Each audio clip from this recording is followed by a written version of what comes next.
So A24's Everything Everywhere All at Once finally came to my city. So how is this genre-defying multiverse movie? An aging Chinese immigrant is swept up in an insane adventure where she alone can save the world by exploring other universes, connecting with the lives she could have led. This is told in 3 parts: Everything, then Everywhere, followed up by All at Once.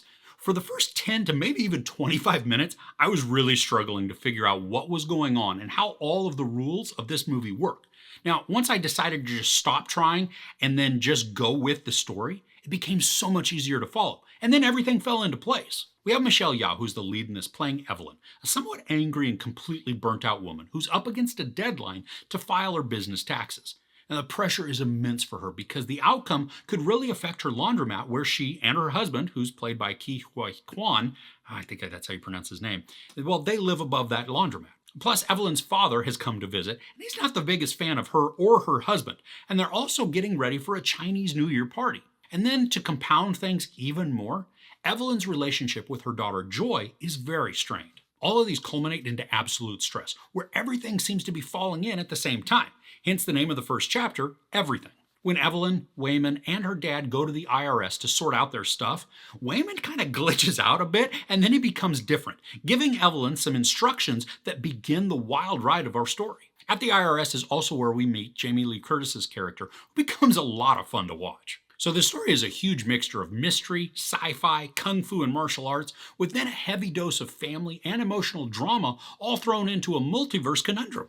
Now, all of these are smashed together in a way that can cause a headache if you fight what you're seeing. The story elements flow together, and even though a lot of the concepts and the ideas are pretty complex, and then are even confusing at the outset, they do piece together to form a very cohesive story that makes complete sense. The visuals are phenomenal, and the camera work is equally awesome. I mean, if you've ever seen the trailer, there are moments where the camera will focus on Evelyn's face, and she's in the center of the frame. But the scenery and even her appearance are rapidly changing, flashing between so many different realities in matters of seconds. I kind of likened this at one point to the infinite improbability drive in The Hitchhiker's Guide to the Galaxy, where there are an infinite number of probabilities that you can go through.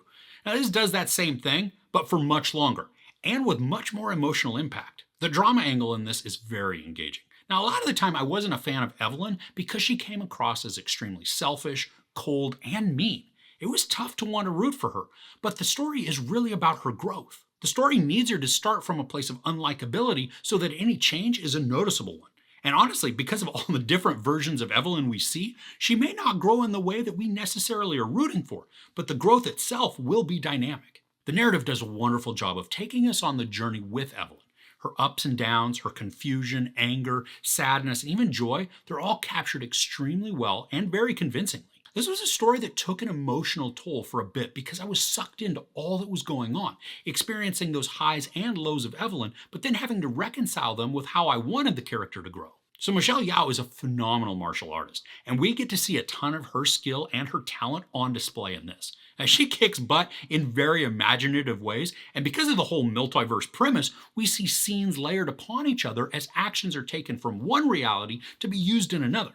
It was so exciting and so much fun to watch these play out. The battles are creatively structured and then choreographed to be immersive and thrilling. There is the use of slow-mo in here too, but when it's used, it's to help us see details in the quick action, rather than just a gimmick within a fight. But a massive surprise came fairly early in the film, where we watch Huy Kwan do some moves that put a massive smile on my face, and then put me on the edge of my seat. I mean, it was so unexpected, but intensely exciting. While the movie is long at 2 hours and 19 minutes, I didn't feel the time.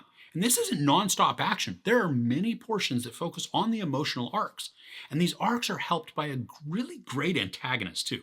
The way that it's all established is grounded with a huge gut punch. The villain is named Jobu Tupaki, and she's a ton of fun to watch. I mean, there is a level of ridiculousness that accompanies her, but it all works in context, making her a sympathetic and relatable villain. Each of the characters get to chew up their parts, which range from dramatic and serious to utterly bonkers. And the best part is that regardless of how their character is behaving, it all fits so well and matches the tone of the scenes perfectly. While the action is extremely exciting, the emotional character journey that we witness Evelyn undertake is what provides the rock-solid basis for an engaging story.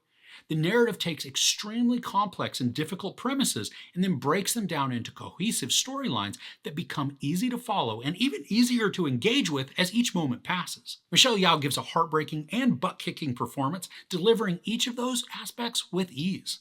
Huy Kwan, Stephanie Su, and Jamie Lee Curtis also give standout performances with characters that are complicated and nuanced, but incredibly engaging. This was a wonderful watching experience, filled with bizarre visuals, fabulous choreography, and stellar acting that created an emotional story arc filled with relatable character growth. This is a movie that you don't want to miss, and if you have the opportunity, first see it on the big screen to take in all of the immersive imagery. There's no sex or nudity, a ton of profanity, and a massive amount of violence. I give Everything, Everywhere, All at Once 5 out of 5 couches. Have you seen this one yet? What did you think of it? And if you haven't seen it, what's a favorite Michelle Yeoh movie of yours? Either way, let me know in the comments below. If you enjoyed this review, please give it a like. Also, don't forget to share and subscribe. I'm Chris. This is Movies and Munchies. Thanks for couching with me.